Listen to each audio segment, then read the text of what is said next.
Un tableau, souvent, ça fait voyager. Vous faites une rétrospective de l'artiste, il vous dit que ces couleurs qu'il a choisies, ça lui rappelait les couleurs de l'océan. Il va vous raconter une histoire, il va vous faire voyager par l'intermédiaire de son envie, en fait, Mmh. de partager avec l'œuvre. Et donc, quand on fait un dessert, c'est un peu pareil. On y met beaucoup de sentiments, en fait, envers le produit qu'on va utiliser. En fait, on fait voyager les gens en leur racontant une histoire autour de notre dessert. Pourquoi on a pensé à faire ça, comme ça, et pourquoi on veut mettre ce produit en avant. Et c'est vrai que quand ils le goûtent, les gens sont assez sensibles en se disant, mais ouais, en effet, c'est un goût que je découvre ou c'est un goût qui me rappelle quelque chose. C'est très connexe avec l'art. L'art, ça fait voyager et je pense que nous, on peut faire voyager le client et le faire voyager aussi bien dans son imaginaire que dans son passé.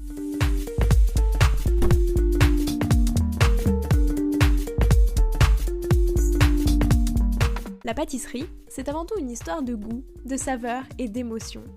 Je suis Léa Reverdy, amatrice et passionnée de pâtisserie.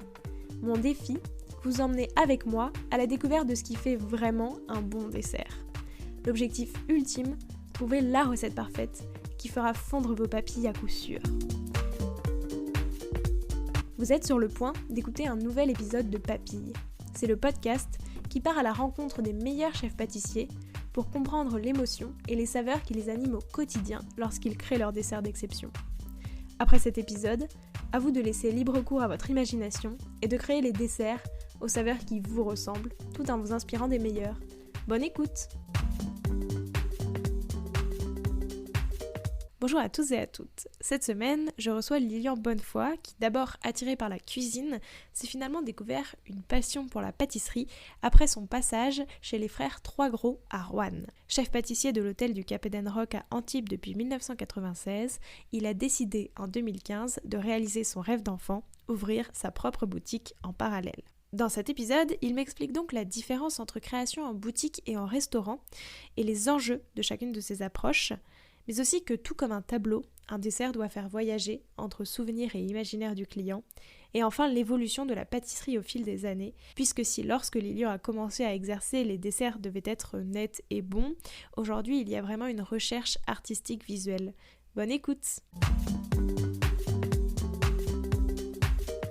Bonjour Lilian, c'est bientôt l'été. Quelles vont être du coup les nouveautés de l'été dans ta boutique? Qu'est-ce que tu prévois de sortir et un peu de mettre à l'honneur cette saison?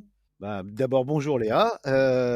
Écoute, cette année, pour l'été, bien sûr, on est dans une région où on a beaucoup de fruits, bien sûr, l'abricot, la pêche, je pense aux fraises commencent à être très bonnes en ce moment. Là, on finit juste la saison de la rhubarbe. Donc nous, on travaille vraiment au fil des saisons. Là, pour l'instant, la star un peu, c'est la fraise, les premières fraises de carrosse, qui sont vraiment de la région. Et là, bien sûr, après, on va enchaîner avec les abricots, les pêches blanches, enfin la figue après au mois d'août, la cerise là au mois de juin qui va arriver, la cerise du Mont Ventoux. Donc on a pas mal de fruits dans la vallée du Rhône et on n'est pas loin de la vallée du Rhône, donc on profite de tous ces beaux fruits. Donc là, c'est vrai que le prochain fruit qu'on va vraiment travailler, ça sera la cerise puisqu'on en a déjà parlé avec ma chef dans ma boutique, et aussi bien parce que j'ai deux fonctions. Je suis toujours chef pâtissier à l'hôtel du Cap Rock aussi. Donc on a beaucoup parlé des tartes aux fruits et des gâteaux aux fruits qu'on va mettre en place aussi bien pour l'hôtel que pour la boutique. Voilà.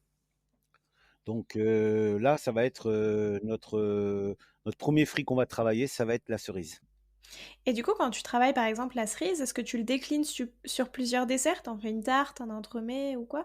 Ou est-ce que vraiment tu te focalises un fruit, un type de dessert? Bah, je me focalise plus un fruit, un type de dessert. Alors, c'est vrai que par exemple, quand je suis dans ma fonction de chef pâtissier à l'hôtel du Cap, je vais être plus sur, la cerise, comme on l'aime la manger au restaurant, c'est-à-dire plus, poêlée, voilà, je pense aux cerises jubilées avec une sauce au guignolé, des choses, avec on en a une à la carte là qui a très bien marché l'année dernière, donc on va la retravailler un peu cette année et l'améliorer, mais c'est quelque chose que les gens aiment bien en poêlée en fin de repas avec un flambage, voilà. Et plus pour la boutique, je vais plus réfléchir à une tarte, parce que c'est quelque chose de gourmand et qui donne toujours envie aux gens, plus qu'un entremets où des fois c'est un peu plus complexe parce qu'on va avoir le fruit, mais on va avoir plein d'éléments, en fait, des crèmes, des choses comme ça qui vont, même si on travaille avec des confits ou même avec un beau palais de gelée de cerise, les gens ont envie de voir la cerise entière, en fait.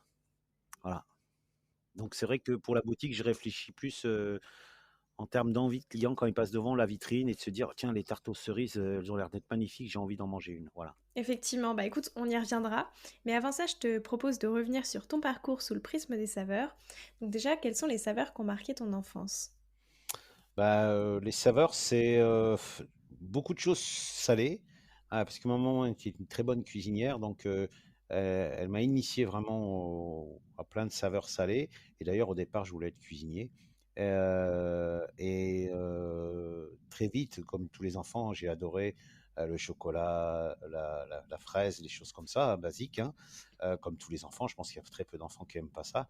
Oui. Mais c'est vrai que des souvenirs de mon enfance, je garde, la brioche toastée, qui, je trouve, avait un parfum vraiment délicieux. J'avais une de mes sœurs qui souvent nous faisait des pains perdus quand on rentrait de l'école, en fait. Et ce côté caramélisé brioche, ça me plaisait beaucoup. Et un fruit sec que j'adore et que j'ai toujours aimé depuis tout petit, c'est les noisettes. Voilà, parce que on allait ramasser les noisettes et mon père étant chasseur, souvent on allait ramasser des noisettes, on ramassait des marrons, des choses comme ça.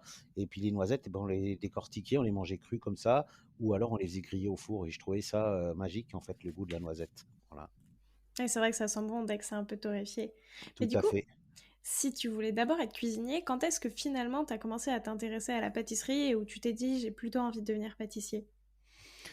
Bah, mon parcours, c'est dès l'âge de 14 ans, hein. 14 ans, j'ai quitté le cursus scolaire en cinquième. Alors ça paraît très tôt, mais à l'époque, ça existait. On avait le droit de partir en cinquième parce que je j'avais plus envie de travailler à l'école et puis j'avais plus envie de suivre les cours à l'école. J'avais envie vraiment de travailler et je voulais être cuisinier. Et donc j'ai voulu attaquer un pré-apprentissage. À l'époque, ça existait. Donc à 14 ans, on avait le droit de rentrer en pré-apprentissage, c'est-à-dire qu'on avait une semaine école et une semaine on devait être dans une entreprise avec un patron d'apprentissage. C'était de l'alternance en fait. Avant d'attaquer l'apprentissage, on appelait ça pré-apprenti. Ok. Et très vite, je voulais aller dans un restaurant et malheureusement, j'ai pas trouvé de place dans un restaurant. Donc j'ai eu un chef de cuisine qui m'a dit, mais tu sais, cette année de pré-apprentissage, profites-en, fais de la pâtisserie, ça t'aidera toujours par la suite si tu veux être cuisinier. Et donc j'ai trouvé facilement un patron d'apprentissage, de pré-apprentissage dans une petite pâtisserie de quartier. Et bah, de suite, ça m'a plu. Et en fait, j'ai jamais quitté la pâtisserie. Voilà. Ok. C'est comme ça que Intéressant. ça s'est passé. Très intéressant. Est-ce qu'il y a une saveur qui te rappelle l'ouverture de ta boutique à Antibes? Bah, je dirais la noisette encore. Voilà. Parce qu'on a des très belles noisettes qui viennent du Piémont, on n'est pas loin de l'Italie. Et c'est vrai qu'aujourd'hui, on fait un gâteau un peu phare dans notre boutique, c'est le Paris-Brest, parce qu'on le travaille avec notre praliné maison, avec noisettes torréfiées, fleurs de sel. Enfin, voilà, on y a mis beaucoup d'amour dès le départ pour bien caler la recette, pour trouver les bons produits, les bons fournisseurs. Et c'est vrai qu'aujourd'hui, bah, il a du succès, il a toujours autant de succès 6 ans après l'ouverture. Et c'est vrai que cette saveur-là, en fait, les gens reconnaissent vraiment ce produit-là comme un produit phare de la maison, en fait. Ouais. Voilà. Et c'était quoi les saveurs de ta toute première création? Avant ta boutique, etc. Vraiment la première. Est-ce que tu t'en souviens? Bah, ma première création quand je voulais être pâtissier, j'ai fait beaucoup d'essais de meringues. Donc, je pense que j'ai dû faire manger à mes parents le plus de meringues au monde. Donc, la saveur, c'était plutôt une saveur sucrée. euh, un peu dur, des fois un peu molle les meringues parce qu'elles étaient pas assez cuites. Enfin, c'était assez marrant. Mais ouais, je dirais que cette première création, on va dire, à la maison, c'était ça. Après, ma toute première création vraiment où j'étais fier, en fait, j'ai travaillé sur un millefeuille, en fait, à base de citron et avec une crème citron. Alors, j'ai pas inventé le millefeuille, j'ai pas inventé la crème citron, mais avec quelque chose de très aérien en restauration, en tout cas. C'était l'air de citron et c'est l'une des premières créations vraiment où je suis assez content et assez fier de. Elle existe toujours encore à la carte. Alors, chaque année, on la retravaille, on la fait évoluer parce que jamais rien n'est abouti. On essaye toujours de se rapprocher de quelque chose de nouveau et on y apporte aussi un peu un look différent et surtout on essaye de renforcer ce goût de citron de la région en fait maintenant. que je suis dans cette région justement depuis 25 ans. Et c'est vrai que c'était l'une des premières créations où on avait des textures très aériennes, très moelleuses et avec du croquant, parce que c'est des feuilles très très fines de pâte à filo. Ouais. C'est pas du feuilletage, mais on monte un millefeuille comme ça avec que des pâtes à filo très très fines. Et Voilà. c'est quoi les dernières justement améliorations que tu lui as apportées? Et ben là, cette année, on l'a travaillé pareil, toujours avec du citron, et à l'intérieur, au lieu de mettre un sorbet citron basique, on a mis un sorbet citron pomme verte avec du basilic frais du jardin. D'accord. Et ça apporte encore plus de fraîcheur au produit. Et le basilic, on le sent, mais à peine, et ça donne ce côté très, très floral en fait au citron. Ça fait ressortir le côté floral du citron. Ok. Voilà. Et du coup, au contraire, c'était quoi les saveurs de ta toute dernière création? Là, la toute dernière, c'est aujourd'hui. C'est une création. Alors, c'est un travail d'équipe. En fait, on était en train de réfléchir sur en bas comment on allait pouvoir mettre en avant un produit qui est tout simple, hein, la mousse chocolat. Ok. Et avec Gabi, mon sous-chef de l'hôtel, on travaillait sur cette mousse chocolat, mais on voulait retrouver la mousse chocolat d'enfance, c'est-à-dire avec très peu de crème et beaucoup de blanc d'œuf en fait. Quelque chose de très léger que faisaient les grands-mères en fait, qu'elles mettaient dans un saladier et qu'elles laissaient au frigo pour que ça reprenne et que Ouais. voilà, c'est très mousseux. Et donc, on arrivait à cette texture-là, et surtout à l'intérieur, on y a rajouté un chocolat légèrement avec du Jean-Dujas dedans pour qu'il y ait un côté noisette qui ressorte, que ça soit gourmand, et un caramel en fait aussi au fond, que ça soit très gourmand. Et c'est vrai qu'on arrivait à un très beau résultat. Ça a l'air bon. Ouais. Et enfin, pour terminer cette première partie, ça représente quoi pour toi la pâtisserie? Je veux dire que c'est toute ma vie, bien sûr, que c'est tout mon parcours. C'est depuis que j'ai 15 ans, enfin 14 ans que j'ai commencé, mais 15 ans vraiment où j'ai été un apprenti. Et après, j'ai passé un brevet de maîtrise. Et après, j'ai voyagé. Enfin, ça m'a permis de réaliser en fait les rêves de gosse que j'avais. C'est-à-dire un jour d'être chef, un jour d'avoir ma propre entreprise et ma propre équipe, et un jour faire mes propres gâteaux. Voilà, C'est des beaux rêves. voilà, c'est ça. Je pense que voilà, je suis content d'avoir fait ce métier. Je m'en suis jamais lassé en fait, et j'adore encore acheter des livres, bouquiner. J'adore travailler au contact des jeunes qui eux démarrent. J'ai pas dit que j'étais à la fin, mais en tout cas, je suis plus sur la fin que sur le début, et j'adore voir ces jeunes qui démarrent et qui sont ultra motivés. Alors bien sûr, ils auront comme moi des déceptions, ils auront des moments de joie, des moments de doute, ça c'est certain en tout cas. Mais ça veut dire qu'ils aiment leur métier s'ils ont tout ça. S'ils le font et qu'ils ont tous ces sentiments-là qui vont venir au fur et à mesure, je pense que c'est qu'ils aiment vraiment ce métier. Voilà.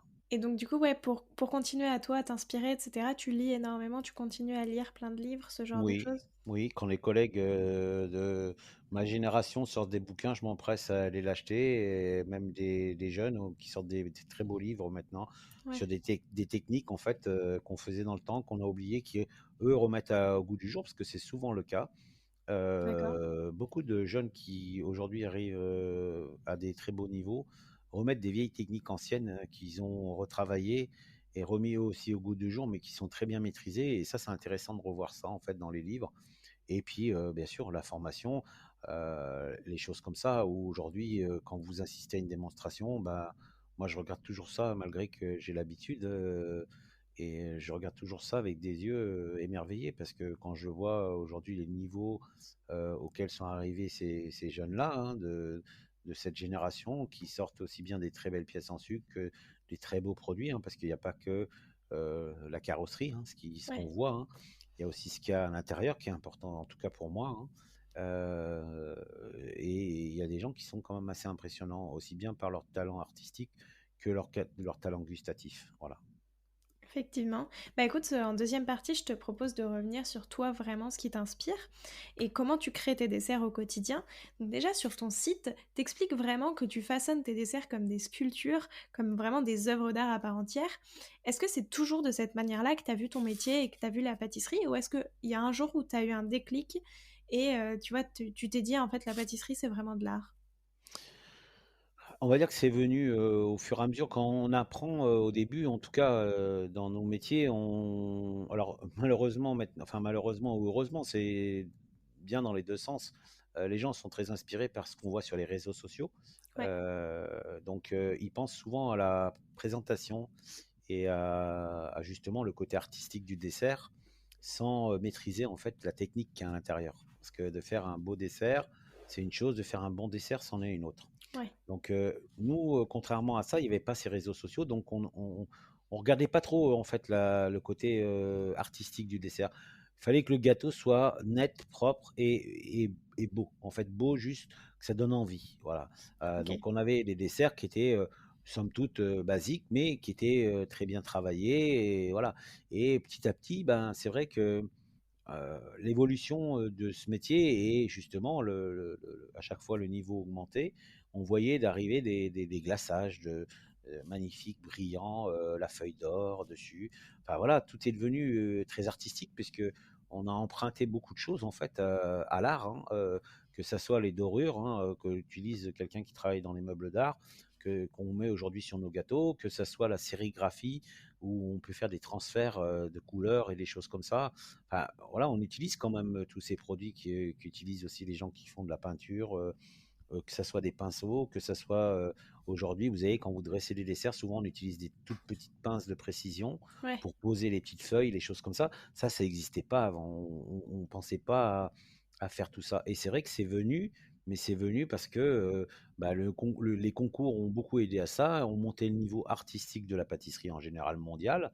Et à chaque fois, c'était une surenchère. Donc aujourd'hui, on est arrivé à un niveau où l'artistique est très important dans un dessert et dans une présentation, et que ça soit en dessert assiette ou même dans un petit gâteau dans une vitrine.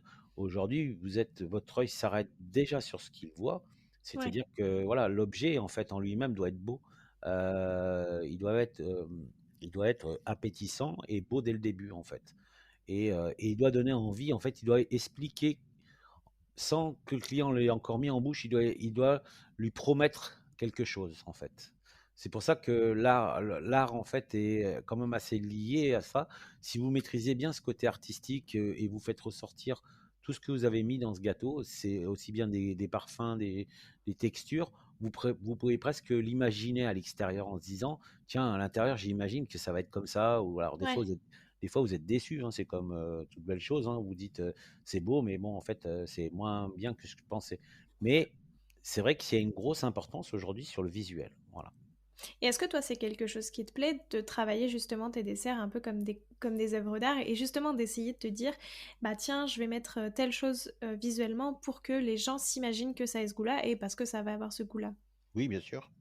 Ça a toujours été en fait la recherche de beaucoup de pâtissiers, je pense, de se dire, alors maintenant on est dans une mode différente puisqu'on donne carrément la forme au produit. C'est-à-dire qu'il y a des pâtissiers qui ont créé des desserts en forme de citron ou en Ouais, forme de, voilà, ou de noisette, et on sait qu'à l'intérieur c'est à la noisette. Donc déjà le produit en lui-même est magnifié à l'extérieur puisqu'on on a l'impression de manger un citron géant ou une noisette géante, et puis dedans bah, vous avez tous ces goûts et tout ça.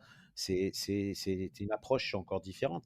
Mais je veux dire, même ne serait-ce qu'une simple tartelette au citron, ben, très rapidement, moi, j'ai toujours aimé ce côté élégant et délicat d'y déposer quelques zestes de citron, quelques petits éclats de meringue dessus, enfin, comme beaucoup de pâtissiers font, mais quelque chose de beaucoup plus fin et élégant qui donnait encore plus envie que les choses basiques qu'on faisait dans le temps où on marquait simplement au ouais. cornet citron dessus avec du chocolat qui avait rien à voir en fait avec la tarte citron, hein. On marquait citron parce qu'on voulait reconnaître que c'était une tarte au citron. Aujourd'hui, vous n'avez plus besoin de marquer citron. Si vous maîtrisez bien la présentation de votre gâteau, les gens vont de suite comprendre que c'est une tarte au citron. Ouais. Voilà. Et du coup, comment est-ce qu'on compose un bon dessert? Est-ce que c'est comme on compose un tableau? Enfin, comment ça se passe? Toi, comment est-ce que tu composes tes desserts? À quoi est-ce que tu penses en premier? Enfin, tu vois, Ah ben moi, je pense, je le dis franchement, je pense pas du tout en premier, j'imagine pas la forme. J'imagine l'alliance des parfums, en fait.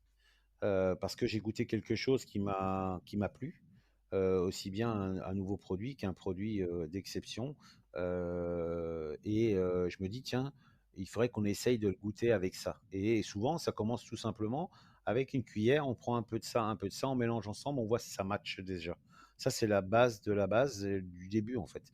C'est de prendre une groseille et un morceau de poire dans la cuillère, la goûter et de se dire, tiens, peut-être la groseille et la poire, ça va bien ensemble. Peut-être que si, peut-être que là. Donc, je dis des choses assez basiques, mais c'est la réalité. Peut-être que le chocolat irait bien avec ça et je veux essayer. Donc, avant de se lancer, se dire, tiens, dans la bouche, qu'est-ce que ça crée? Le mélange des deux. Et après, on imagine en se disant, tiens, le mélange des deux dans ma bouche, c'est exceptionnel. Je trouve il y a un mélange qui match, en fait, et j'ai Mm. envie de le travailler. Et donc, après, on va travailler sur le visuel et après sur les textures. Voilà, moi, je procède comme ça. Je dis, voilà, je le verrai plus rond, je le verrai plus bombé, je le verrai plus quelque chose de long et je verrai plus avec le produit en apparence ou le produit caché sous un glaçage. Voilà, donc ça c'est plus le côté visuel. Et après les textures, bah ouais, j'ai envie de retrouver du croquant, j'ai envie de retrouver du fondant ou quelque chose de coulant à l'intérieur. Voilà, ça c'est plus les textures. Et après, bah voilà, je brode comme, enfin, ouais, on met par touche en fait, et on se dit, bah non, j'ai mis trop de ci, là il y a trop de croquant. Je pense juste à une chose hier, par exemple, on a travaillé sur une verrine toute simple avec du citron et de la farine de sarrasin. Et en fait, c'est des petites graines de sarrasin qu'on a fait éclater dans l'huile. Ça fait comme des mini popcorn, mais vraiment minuscules. Ok. Et en fait, on l'a mélangé avec du caramel, avec un confit de mandarine et c'était même pas du citron, c'était citron et mandarine et une crème légère à la vanille. Et en fait, on a voulu reconstituer un millefeuille avec une arlette très très fine dans une verrine. Et on a trouvé que tous ces goûts matchaient.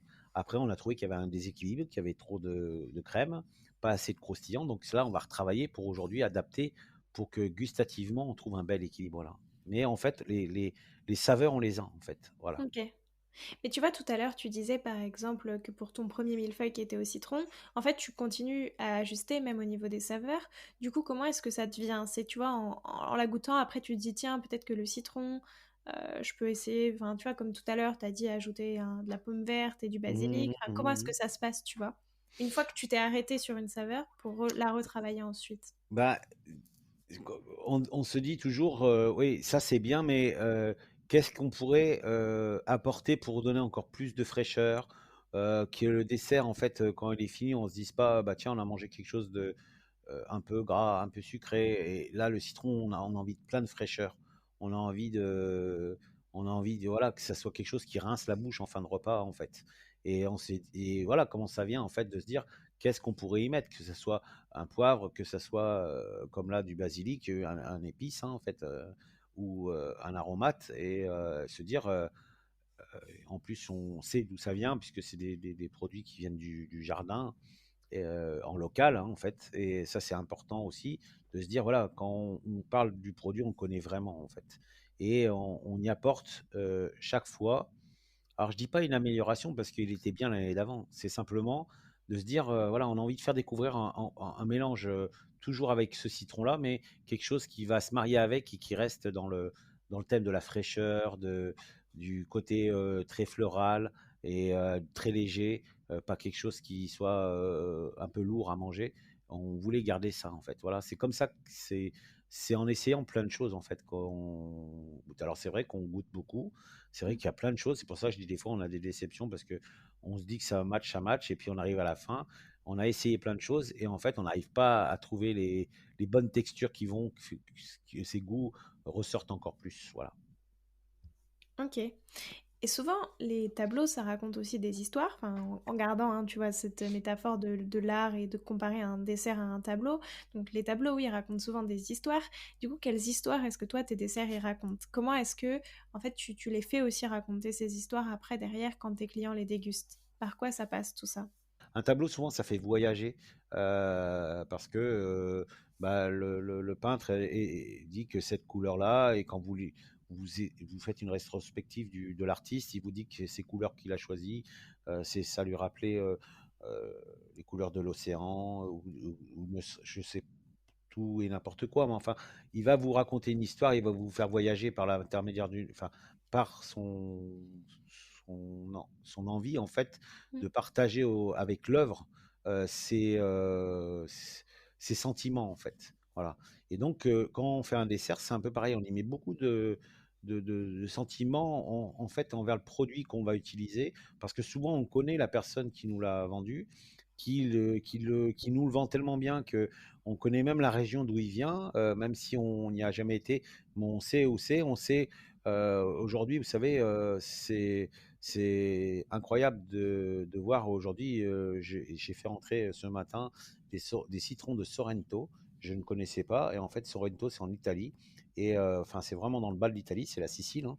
Et Ouais, le fournisseur, en fait, m'a envoyé une vidéo du champ de citronnier qu'il avait avec le ramassage des citrons.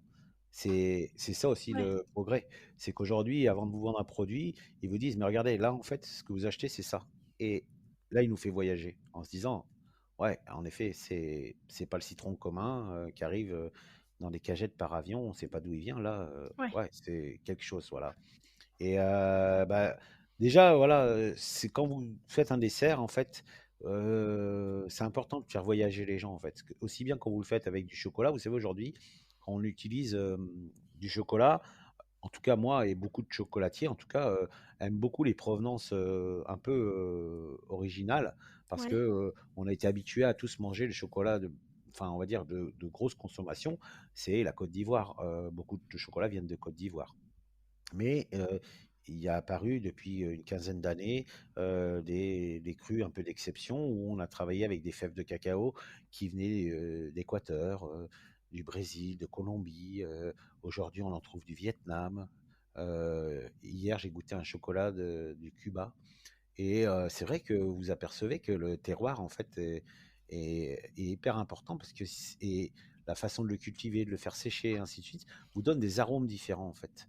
Et dans ouais, beaucoup de produits, en fait, qu'on utilise, c'est ça. Vous utilisez la vanille de Madagascar, elle n'est pas la même que la vanille de Tahiti ou que la vanille de La Réunion. Ça, c'est indéniable.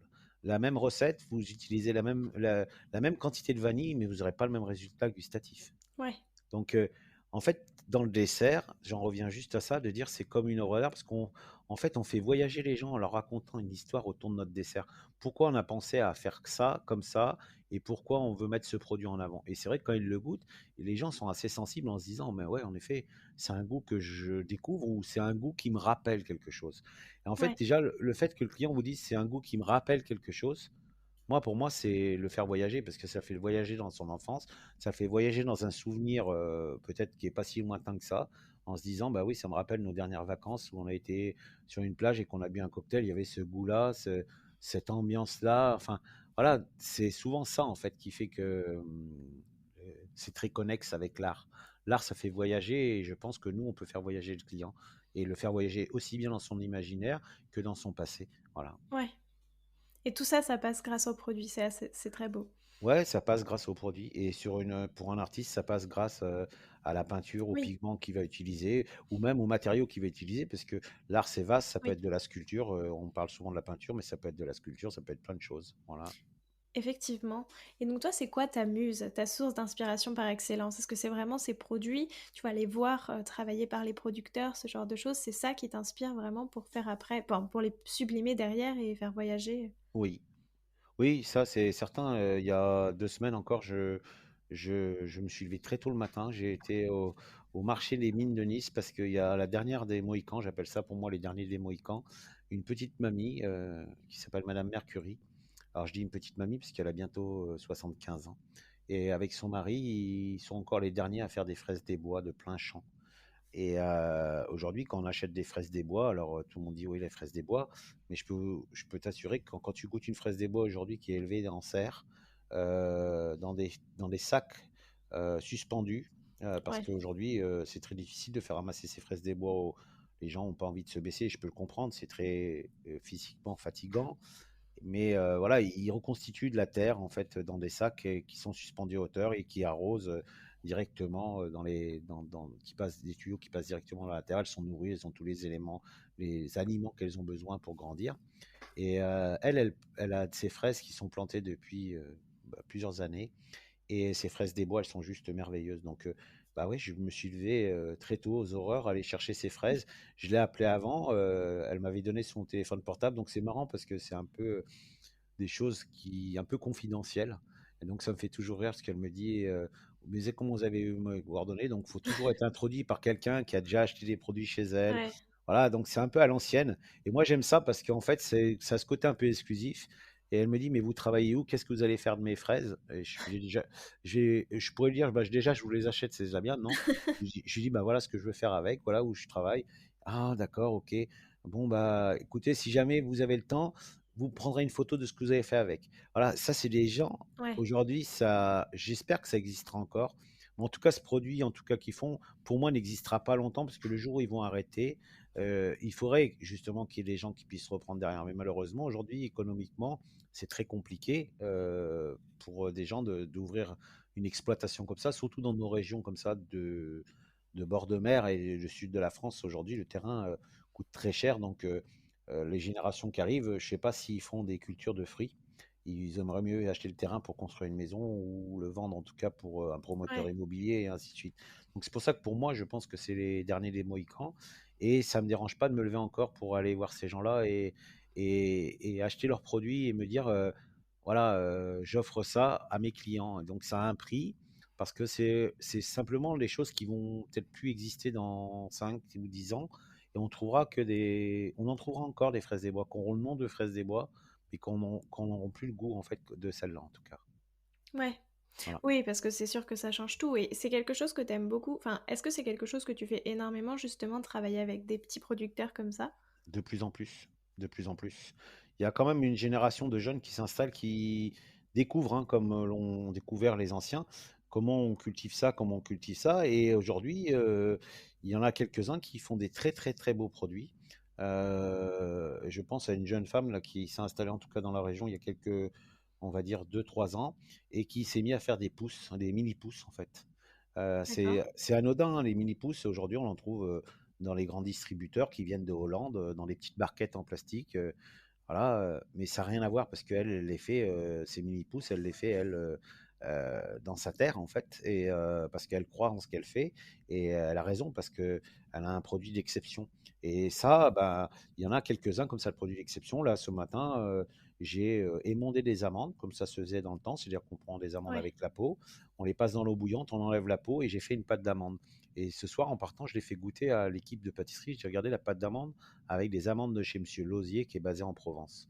C'est juste exceptionnel, en fait. Vous retrouvez un goût d'amande que vous avez oublié, franchement, que vous avez oublié, parce que ces amandes, c'est vraiment, les amandes de Provence, ça a un goût complètement à part que l'amande commune qu'on peut trouver en Espagne, qui est une très bonne amande aussi, hein, l'amande Valencia, ou les amandes de Californie, qui sont des amandes de production, mais qui n'ont pas du tout le même goût que l'amande de Provence.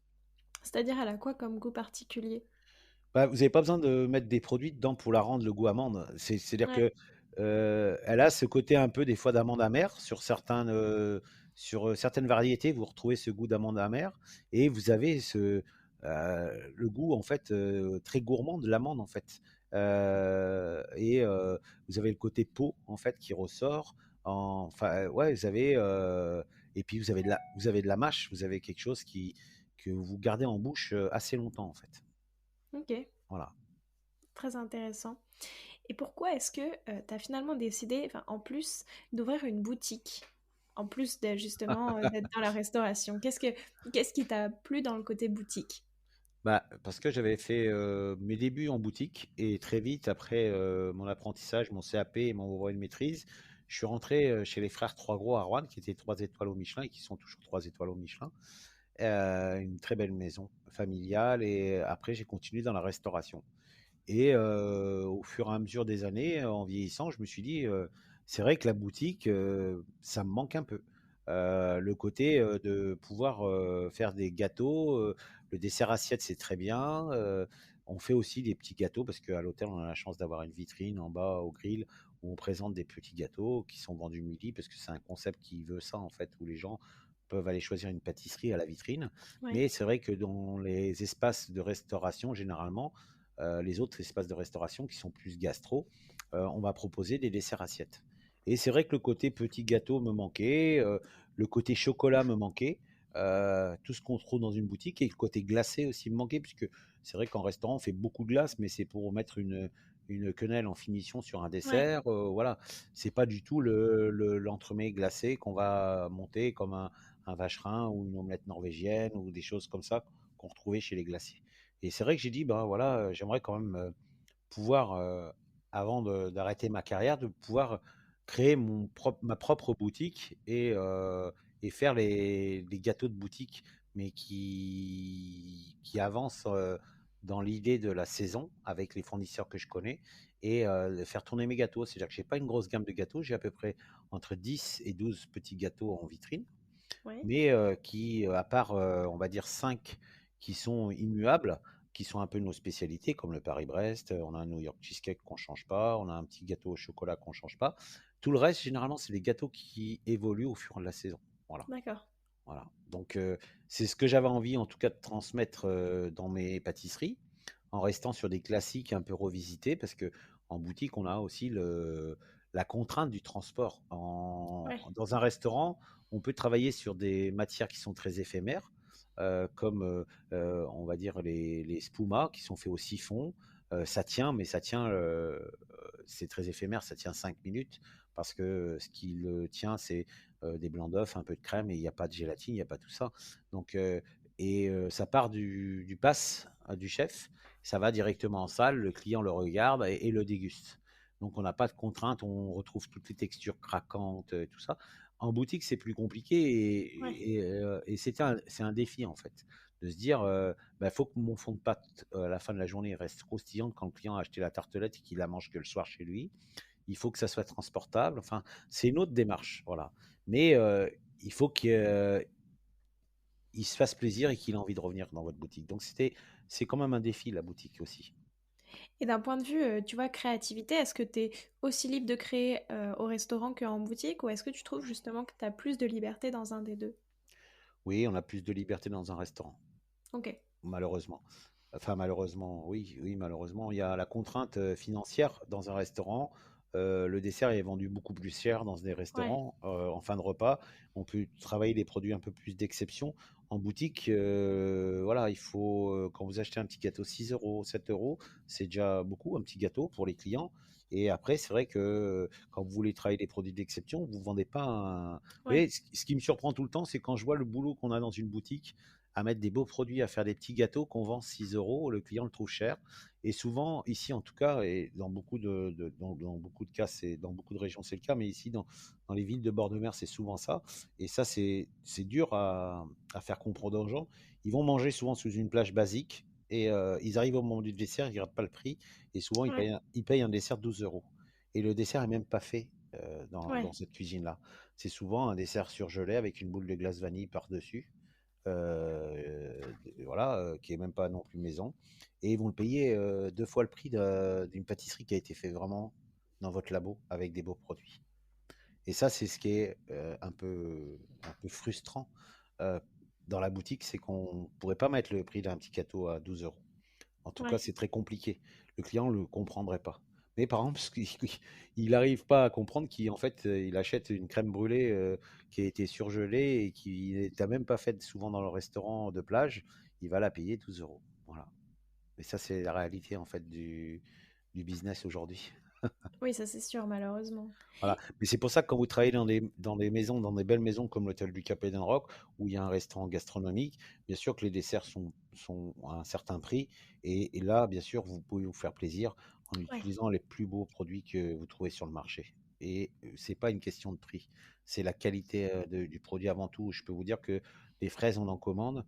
Et des fois, pour en avoir 2 kilos qu'on réserve que vraiment pour le gastronomique, on en a mis 8 kilos de côté. Voilà. Ouais, d'accord, oui. Voilà. Ce qu'on peut pas faire dans une boutique, en fait. Oui, c'est sûr. Voilà. Et après, tu vois, tu as parlé vraiment, la forme des desserts change, enfin, entre Mmh. la boutique et le restaurant. Et est-ce que, au-delà de ça, la manière de travailler les produits va aussi changer? Est-ce que tu travailles les produits différemment en boutique ou Oui. En boutique, on est contraint à un problème de conservation dans le temps, en fait, qui est beaucoup moins contraignant dans la restauration. Dans la restauration, on peut tous les jours refaire un confit et parce qu'on va avoir que 30 desserts ou 25 desserts de ce produit-là à dresser le soir au restaurant. Parce qu'on va faire 80 couverts et sur les 80 couverts, on va vendre 50 desserts, on va en avoir 20 d'une sorte. Et donc tous les jours, on veut quelque chose d'ultra frais, donc c'est pas grave, tous les jours, on refait la compotée de cerises s'il faut, avec des cerises fraîches, on refait. En boutique, c'est différent puisqu'on va avoir une gamme de gâteaux et il va falloir qu'on fasse des gâteaux pour la journée, maximum 2 jours, et tous les 2 jours, on va refaire. Mais on ne peut pas refaire en petite quantité parce que, en fait, tous les jours, on ne pourrait pas refaire tout. Donc, on est obligé de passer par la surgélation, on est obligé Ouais. de passer par des process en fait qui font qu'on arrive à se mettre en place et à faire des plus grosses quantités pour les garder en place. Donc, automatiquement, on utilise du matériel différent et surtout des process différents qui font que ça vous change quand même la fraîcheur du produit parce que rien de mieux que de faire cette compotée de cerises tous les jours, Ouais, en fait. c'est ça. Voilà. Oui, donc malgré tout, enfin, en fait, tu es plus libre à la fois en Oui, restauration parce que tu peux faire plus de choses et en même temps, tu peux aussi travailler les produits au jour le jour, quoi. Donc, oui, tu as une tout à double fait. liberté, oui. Voilà, c'est ça. Très très clair. Est-ce que tu peux nous raconter l'histoire derrière le dessert qui t'a le plus marqué? Soit c'est un dessert que tu as fait, soit c'est un dessert que tu as goûté, mais est-ce que tu peux nous raconter quelle saveur il avait, à quoi il ressemblait? Pour l'instant, le dessert qui m'a le plus marqué, c'est un dessert du Meurice, de Camille Le Sec quand il était chef au Meurice. C'est un dessert très croustillant à base de chocolat. Il avait fait ça dans une pâte très très fine, gavotte, une gavotte très très fine, avec une mousse chocolat. Je pense que c'était un chocolat Madagascar. Euh, et dedans, en fait, il y avait de la truffe, Ok, le champignon, hein, la truffe, qui avait été travaillée d'une certaine façon, où vous sentiez vraiment cette truffe qui avait été légèrement confite, et vous aviez de l'orange aussi, une crème très très légère à l'orange et à la fleur d'oranger. Et c'était d'une douceur et d'une délicatesse, et surtout d'une justesse au niveau de tous les parfums. Il y avait 3 parfums en fait, il y avait pas 36 mélanges de parfums, il y avait ces 3 parfums-là, et ces 3 parfums étaient vraiment exceptionnels. Et et pour moi, c'est un des desserts qui m'a le plus marqué en dessert assiette, voilà. et toi, dans ceux que tu as fait, lequel t'a vraiment marqué dans ceux que tu as créés toi? Peut-être parce qu'il avait un, je sais pas, un lien particulier avec ton histoire personnelle ou... Non, celui qui m'a le plus que j'aime le plus, que je si jamais je venais manger dans le restaurant où je travaille, que je prendrais, aujourd'hui à la carte, c'est un dessert aussi, au chocolat. Ok, Qui a été retravaillé en fait plusieurs fois. Et aujourd'hui, il est, en tout cas sur cette carte-là, avec Éric Fréchon, qui est le consultant de l'hôtel du Cap Rock. On a retravaillé dessus et cette année, il sera avec du chocolat et du thym. Voilà. Et juste ce mélange des deux matières, en fait, et c'est vraiment très très bon.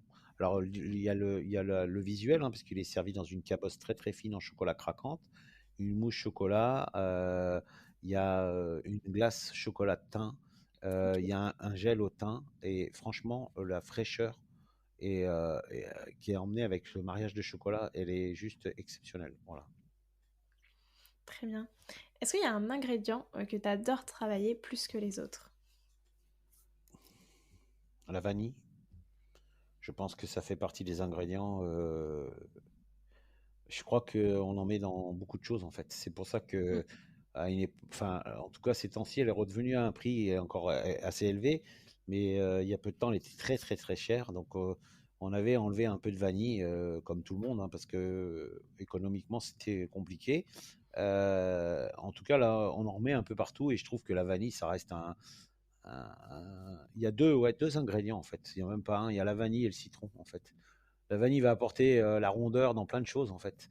Et ce goût très gourmand. Et le citron lui va donner du peps, hein, aux choses qui manquent un peu de peps. Voilà. Voilà. C'est les deux ingrédients en fait. Souvent, quand on goûte un dessert, on se dit bah tiens, tu devrais rajouter un zeste de citron, ou tu devrais rajouter un jus de citron. Et Ouais. souvent, quand on goûte un dessert, on se dit tu vois là c'est bon, mais il manque un peu de rondeur, donc mets un peu de vanille. Voilà. Donc c'est pour ça qu'on retrouve des fois juste, c'est pas, on met même pas dans l'intitulé du dessert, mais on met un peu de vanille pour arrondir la chose. Des fois, quand vous avez un côté un peu astringent, qui est un peu trop puissant, la vanille va donner de la rondeur dans plein de choses, en fait. Ok. Et Voilà. est-ce qu'au contraire, il y a un ingrédient qui te donne pas mal de fil à retordre, mais que t'aimes quand même bien travailler, mais qui est plus compliqué à travailler, à appréhender du moins? Alors, un fruit que, ouais, que j'aime moins travailler, en fait, je trouve qu'il est plus compliqué, en fait, au niveau des mariages ouais, c'est pas un truc qui me plaît vraiment, c'est la banane. Voilà. Ok. Voilà, je trouve que c'est un produit, je l'aime bien comme, j'aime bien quand même mais c'est un produit qui est compliqué en fait à associer à plein de choses.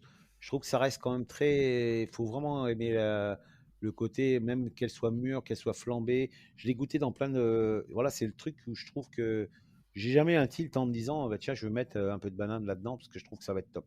Non. Ouais. Voilà, j'aime mieux avoir de la passion de la mangue et dit qu'il y a un peu de banane dedans pour dire, tiens, on fait le côté exotique, bah, ça me plaît déjà moins en fait. Voilà. Très bien, très clair.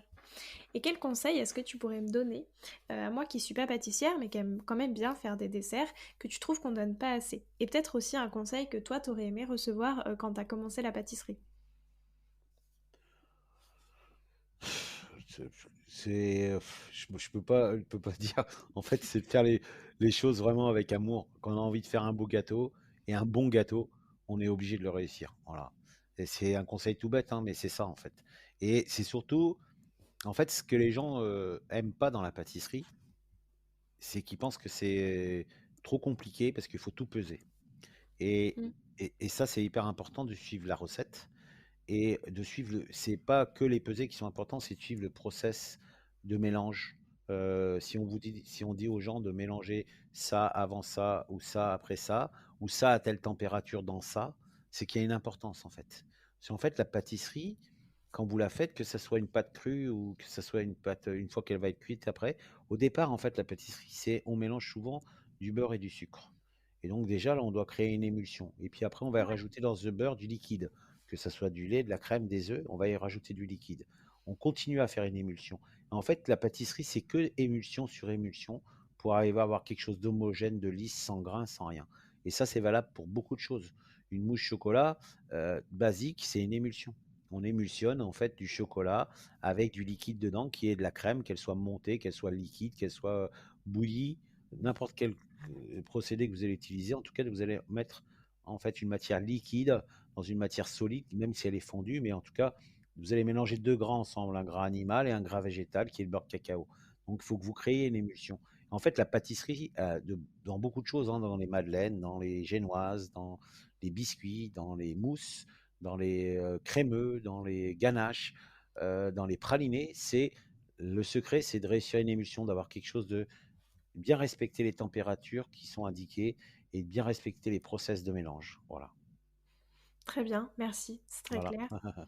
Et bah écoute, merci beaucoup. En troisième partie, je te propose de te prêter au jeu du questionnaire de Proust des saveurs. Donc déjà, si toi, tu étais une saveur, tu serais laquelle? Le chocolat. Antibes, en trois saveurs, ça donne quoi? En trois saveurs, Ouais, citron, fraise, non, citron, figue et basilic. très bien. Voilà. Si tu ne devais plus utiliser que deux ingrédients pour le reste de tes créations, ce seraient lesquels? Le citron, enfin un agrume, hein, en tout cas le citron, oui, parce que je trouve que c'est très bon. Et la noisette, Est-ce qu'il y a un classique que tu adores retravailler? Bon, t'as parlé du millefeuille, mais est-ce qu'il y en a un autre? le Saint-Honoré. Comment est-ce que t'aimes bien le retravailler? Bah parce que le Saint-Honoré, c'est un classique, alors j'ai rien inventé, mais c'est vrai que bah, je l'ai essayé avec de la pâtissière dedans, avec de la chibouste, je l'ai essayé avec une crème simplement fouettée, une crème avec du mascarpone, avec de la vanille, on l'a mis avec du caramel fleur de sel dans les choux à l'intérieur. Enfin voilà, le retravailler avec plein de parfums en fait différents. On a essayé de mettre plus de pâte à choux, moins de feuilletage. Enfin voilà, on a essayé plein de trucs et je trouve que le Saint-Honoré, quoi qu'il en soit, quand on a dans la bouche du feuilletage, du chou et de la crème, c'est bon. Voilà. Très bien. Est-ce qu'il y a un pâtissier ou une pâtissière avec qui t'aimerais bien créer un dessert à quatre mains? Ça serait Camille, Camille Le Sec, qui a ouvert sa boutique en Alsace, à Metzig avec Christophe Felder. J'ai toujours trouvé que Camille, c'était un très très bon pâtissier de restaurant, et en tout cas, c'est un très bon pâtissier tout court.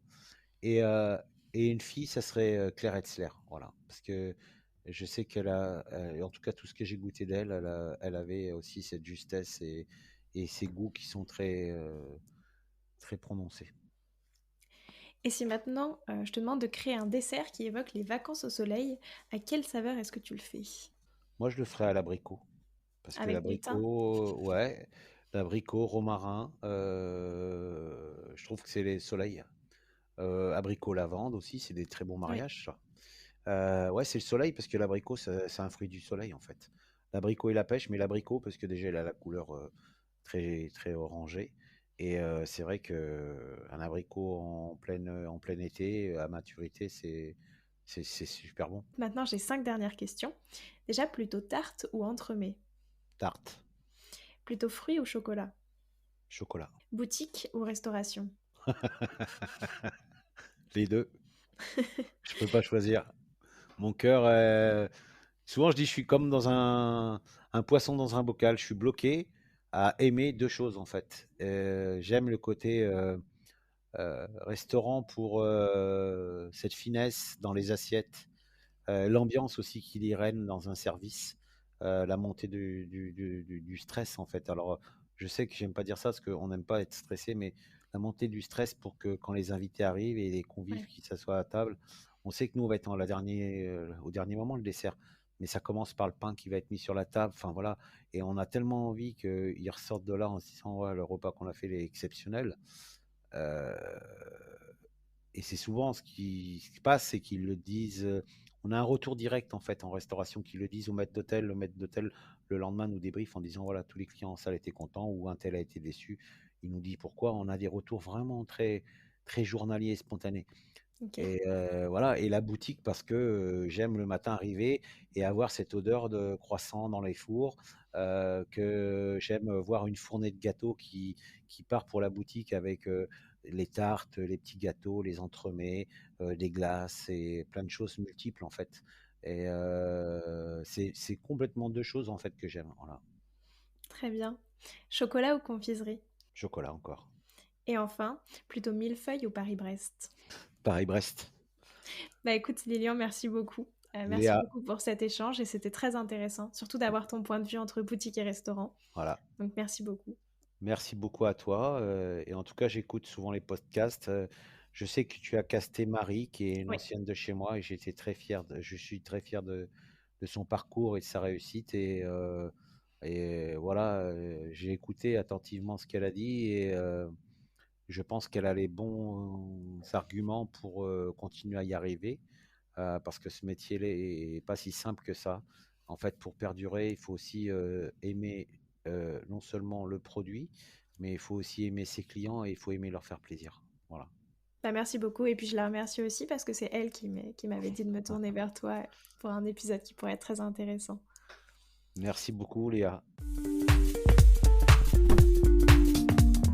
J'espère que cet épisode vous a plu et on se retrouve la semaine prochaine en compagnie de Lucille Darrosé.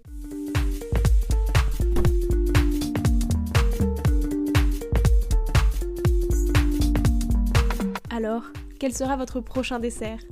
Merci d'avoir écouté cet épisode jusqu'au bout. S'il vous a plu, n'hésitez pas à le partager aux gourmands qui vous entourent. Et si vous voulez soutenir Papille, deux choses. La première, notez l'épisode 5 étoiles sur Apple Podcast et laissez un joli commentaire. La seconde, vous rendre sur papillepodcast.com, sans oublier le S de Papille, et vous abonner à la newsletter pour être prévenu de la sortie des prochains épisodes et des articles que j'écris régulièrement. À bientôt!